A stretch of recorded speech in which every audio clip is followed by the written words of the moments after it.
En ce jeudi, lumière sur Pierre Gemme, un auteur de Dol dont on suit régulièrement l'actu littéraire dans Room Service. Pierre Gemme a publié récemment son dernier livre jeunesse, Nouna, fille du Grand Nord, aux éditions Flammarion Jeunesse. Un livre qui s'adresse aux enfants à partir de 8 ans et qui nous fait voyager au Groenland.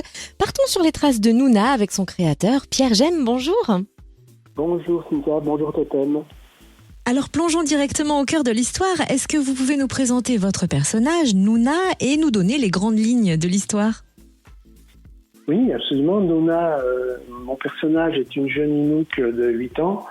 Elle fait partie de la communauté des Inuits, ceux qu'on appelait autrefois les Esquimaux, donc un peuple du Grand Nord. Il y a actuellement 150 000 Inuits qui vivent au Groenland, en Alaska, au Canada et en Sibérie, et je raconte sa vie durant une année sur 4 saisons.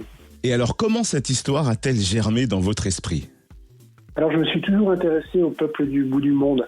Ce sont des cultures qui me fascinent. Alors, pourquoi les Inuits en particulier ?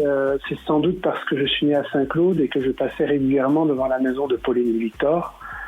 Cela a sans doute contribué, je crois, à mon envie de connaître le Grand Nord. D'ailleurs, le premier grand voyage que j'ai fait, c'était en Laponie.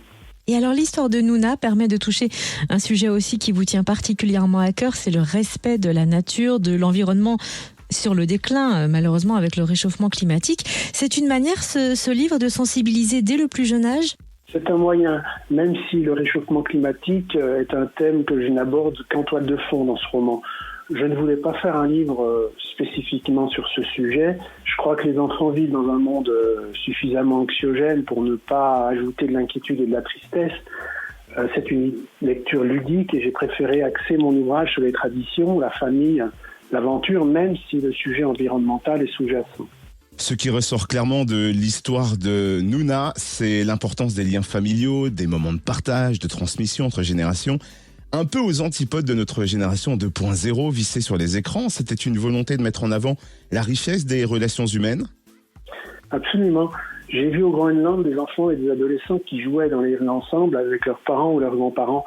Internet n'est pas aussi présent là-bas que chez nous et sert essentiellement à la communication. Il y a souvent un point de connexion dans la maison communautaire des villages. Ça correspond un peu à nos anciens Internet cafés, mais les jeunes ne passent pas comme chez nous du temps à jouer ou à téléphoner.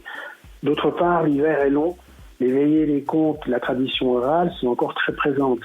Il y a aussi la tradition du polar, qui consiste à aller de maison en maison, plusieurs fois par jour d'ailleurs, pour prendre des nouvelles des voisins, boire un café et manger un bout de phoque. Donc c'est assez déconcertant, mais c'est ce qui se passait un peu autrefois dans nos régions, dans nos pays. Oui, en effet, et l'expérience dont vous venez de nous faire part, vous l'avez réellement vécue, puisque vous êtes parti dernièrement au Groenland, un petit peu à la rencontre de la vie de votre personnage Nouna, et vous partagez d'ailleurs sur votre page Facebook Pierre Gemme de nombreux paysages majestueux. Vous retenez quoi de ce voyage incroyable ? Alors, c'est un dépaysement total. Tout est grandiose dans cette région qui appartient au Danemark d'ailleurs. Cette région est grande comme 5 fois la France, mais il y a seulement 56 000 habitants. Certains villages ne sont approvisionnés que 2 fois par an. Il n'y a pas de route. La route la plus longue, elle fait 25 km pour rejoindre un aéroport d'un centre-ville. Et tous les trajets se font en bateau. Il n'y a pas d'arbres non plus, tout du moins pas comme on les connaît chez nous. Il y a des saules et des bouleaux, mais ils font 5 cm de hauteur et ils constituent une partie du sol de la toundra. C'est vraiment un monde minéral. Et les gens vivent comme on vivait autrefois en France. Pierre Gemme, votre livre Nouna, fille du Grand Nord, permet aussi de nous apprendre pas mal de mots inuits. On découvre d'ailleurs que quelques mots que l'on utilise dans notre quotidien viennent de l'inuit. Lesquels, par exemple ?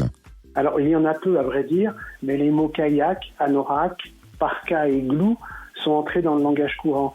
De même que le mot pingu, qui est un terme géologique désignant une colline de glace recouverte de terre qu'on trouve en Arctique et en Antarctique.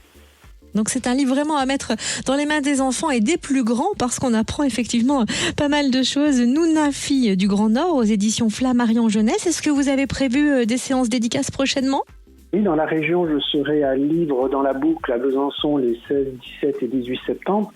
Puis au Salon du Livre de Vesoul les 8 et 9 octobre, à la librairie Passerelle de Dole le 9 novembre et à Grès, au Grès des Mots, les 26 et 27 novembre. Et vous êtes aussi l'auteur de plusieurs séries, Mission Veto, L'école des dinos. Y a-t-il de nouvelles parutions en vue, d'autres projets peut-être sur le feu ? Alors, il y a d'autres projets. Il y a la sortie prochaine de la fin de ma série Les petits mystères d'Égypte, donc qui est intitulée Les naufragés du Nil, qui sortira le 28 septembre. Et puis, j'ai d'autres projets, effectivement, y compris chez d'autres éditeurs, puisque j'ai un livre qui va sortir sur les minéraux, donc qui est plus un documentaire, au mois d'octobre chez Fleurus. Et alors, pour ne rien rater de tout ça, où est-ce qu'on peut suivre votre actualité littéraire ? Sur mon site, livre au pluriel, -pierre-gemme.fr et mes pages Facebook, Instagram et LinkedIn. Merci Pierre Gemme, auteur donc notamment de Nouna, fille du Grand Nord, paru aux éditions Flammarion Jeunesse. Une histoire pleine d'humanité qui fait voyager pour les enfants à partir de 8 ans et pour les grands qui n'ont pas perdu leur âme d'enfant. Merci infiniment Pierre Gemme. Merci à vous.